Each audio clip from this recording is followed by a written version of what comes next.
Hello साथीहरु नमस्कार। म आज बनाउँदैछु पोर्क डामेको र हजुरहरूले पनि यसरी नै बनाएर फ्यामिलीहरुसँग खान सक्नुहुन्छ। ल भिडियो सुरु गरे है त। सबैले अन्तिमसम्म हेरेर साथ दिनु होला।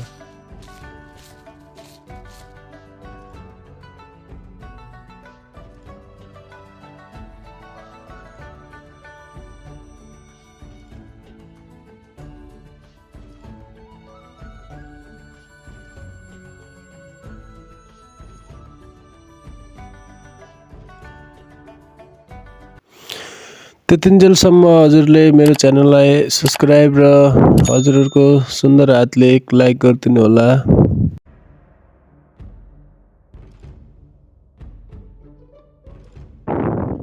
नयाँ युट्युबर भनेर नछोड्नु होला गाइज, भिडियो हेर्नु होला अन्तिमसम्म, किनकि हजुरहरूको साथ सपोर्टले गर्दा मैले फेरि पछि राम्रो नयाँ कन्टेन्टहरू नयाँ डिसहरू लिएर आउने नै छु।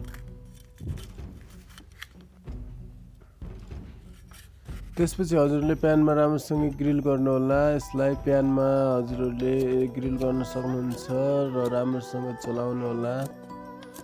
अनि हजुरहरूले चलाइसकेपछि यसलाई अब नेक्स्ट पार्ट पकाउनु होला। त्यसपछि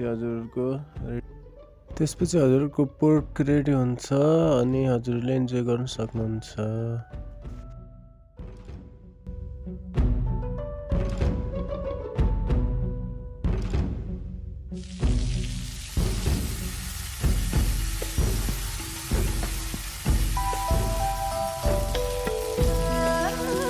फेरि पनि नयाँ भिडियो लिएर आउनेछु। Thank you.